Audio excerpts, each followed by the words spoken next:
Salam sejahtera dan selamat datang sekali lagi ke channel ini, Current Sphere NY.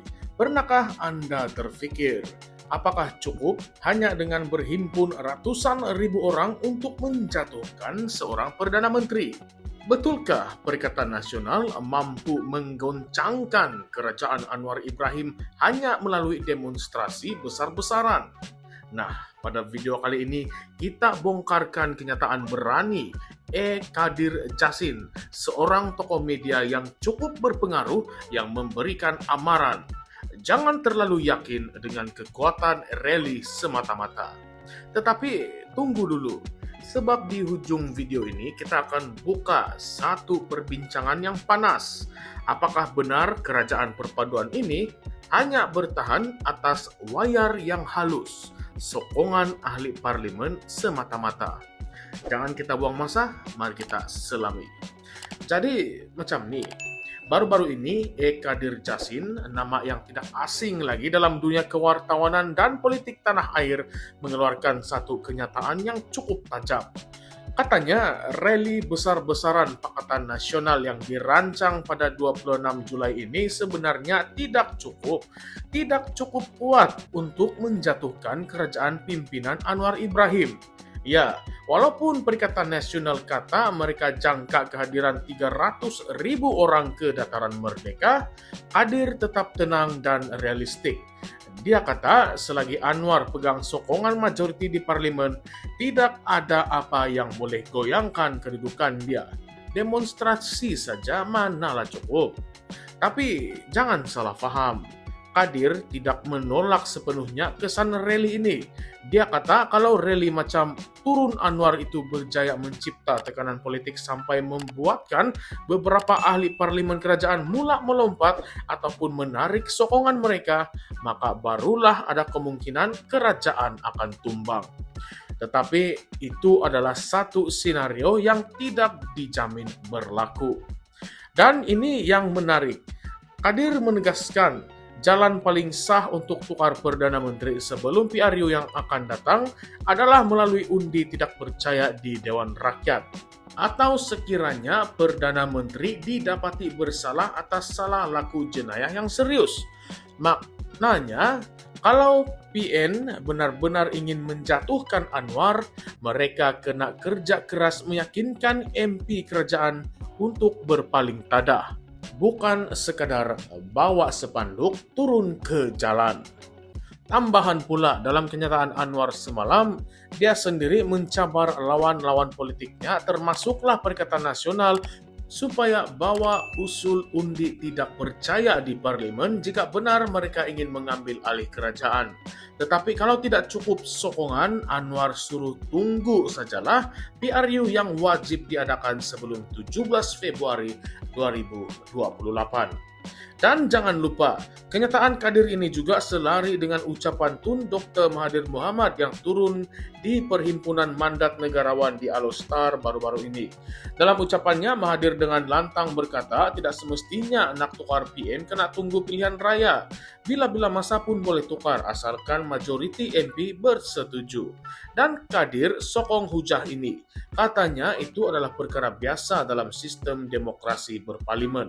Satu lagi poin yang menarik daripada Kadir, beliau mengingatkan rakyat pilihan raya umum sebenarnya bukan untuk pilih Perdana Menteri, tetapi untuk pilih ahli parlimen. Dan daripada kalangan mereka itulah seorang dilantik menjadi Perdana Menteri.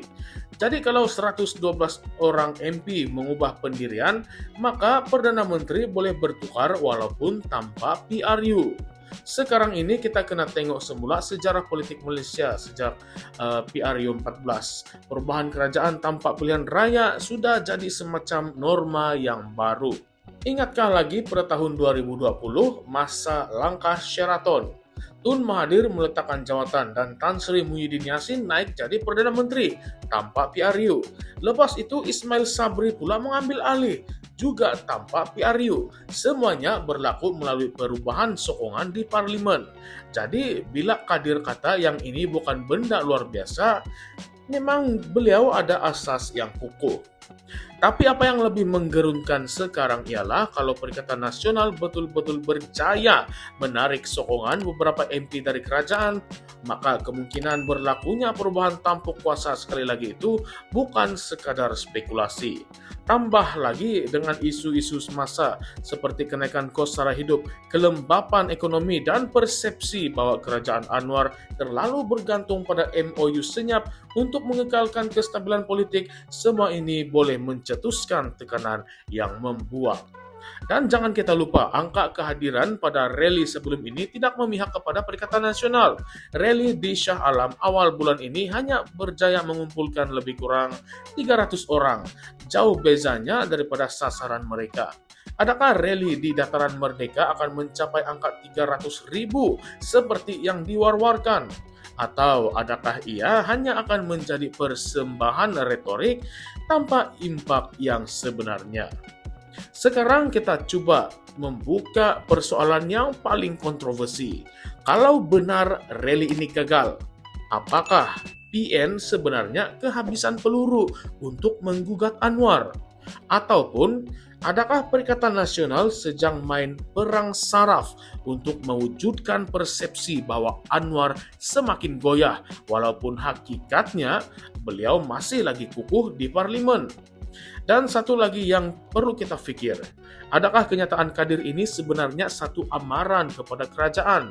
Maksudnya, jika mereka terus abaikan isu rakyat, tidak mustahil MP kerajaan sendiri akan mulai goyah.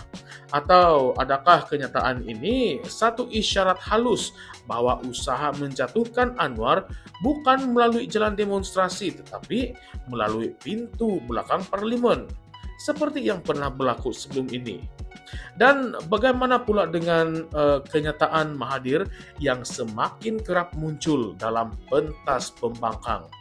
Adakah beliau bersedia sekali lagi mencaturkan perubahan kerajaan seperti yang berlaku semasa era langkah Sheraton?